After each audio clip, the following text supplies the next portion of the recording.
રથયાત્રા ઉત્સવનું મહાત્મય સાંભળતા સર્વ ભાવિક ભક્તજનોના હૃદયમાં વિરાજમાન પરમાત્માને મારા પ્રણામ।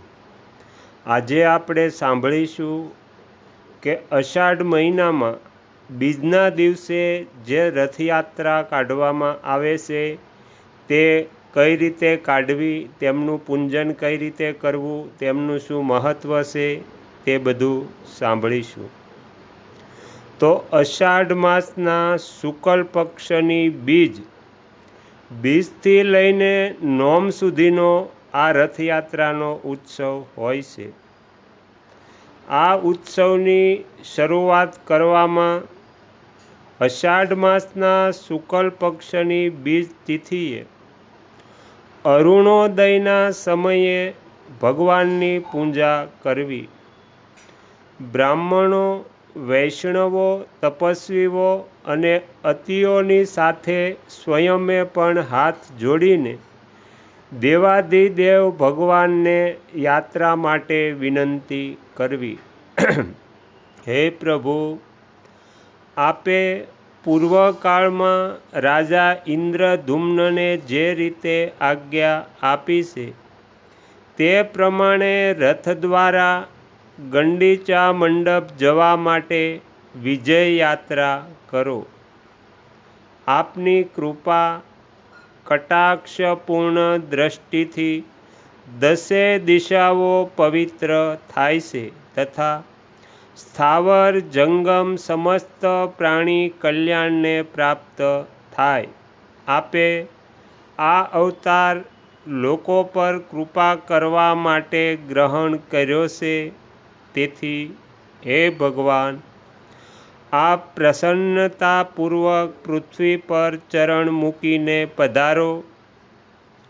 આ રીતે પ્રાર્થના કર્યા પછી લોકોએ મંગળ ગીત ગાવા અને જય જયકાર કરવો।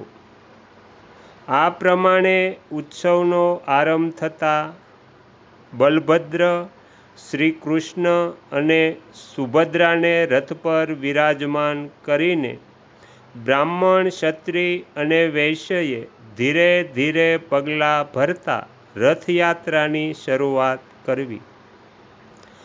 રથ પર વિરાજમાન થઈને યાત્રા કરતા શ્રી જગન્નાથજીના જે લોકો ભક્તિપૂર્વક દર્શન કરે છે તેમનો ભગવાનના ધામમાં નિવાસ થાય છે। રથમાં સ્થિત થઈને મહાવેદી તરફ જઈ રહેલા તે પુરુષોત્તમ શ્રી કૃષ્ણ, બલભદ્ર અને સુભદ્રાજીના દર્શન કરીને મનુષ્ય પોતાના કરોડો જન્મના પાપોનો નાશ કરી દે છે। જે પવિત્ર સહસ્ત્ર નામનો પાઠ કરીને રથની પ્રદક્ષિણા કરે છે તે ભગવાન વિષ્ણુ સમાન થઈને વૈકુંઠ ધામમાં નિવાસ કરે છે। જે અજ્ઞાની અને અવિશ્વાસુ છે તેમના મનમાં પણ વિશ્વાસ ઉત્પન્ન કરવા માટે ભગવાન વિષ્ણુ દર વર્ષે યાત્રા કરે છે। આ પ્રમાણે ગુડીચા નગરમાં જઈને ભગવાન વિંદુ તીર્થના તટ પર 7 દિવસ નિવાસ કરે છે।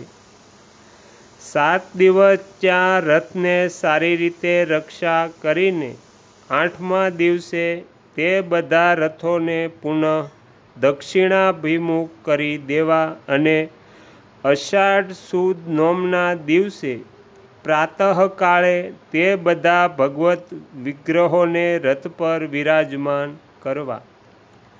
જેવી રીતે પહેલી યાત્રા છે એ જ પ્રમાણે આ બીજી યાત્રા છે, બંને મોક્ષદાયી છે। યાત્રા અને મંદિર પ્રવેશ આ બંને મળીને ભગવાનનો એક ઉત્સવ માનવામાં આવ્યો છે। આ પૂરી યાત્રા 9 દિવસની હોય છે। હે મુનિવરો, આ પ્રમાણે મેં મહાવેદી મહોત્સવનું વર્ણન કર્યું। તો અહીંયા રથયાત્રા ઉત્સવનું મહાત્મ્ય સમાપ્ત થાય છે. તમે તમારો કિંમતી સમય આપી એકાગ્ર ચિત્તે પ્રસન્નતાપૂર્વક રથયાત્રા ઉત્સવનું મહાત્મય સાંભળ્યું એ બદલ હું આપ સૌનો ખૂબ ખૂબ આભાર વ્યક્ત કરું છું અને આશા પણ રાખું છું કે તમને સાંભળવું ગમ્યું હશે.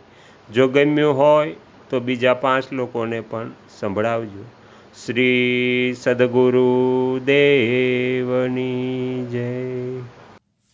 આગળના વિડીયો જોવા માટે આ ચેનલને સબસ્ક્રાઈબ કરો અને જો આ વિડીયો પસંદ આવ્યો હોય તો લાઈક કરો.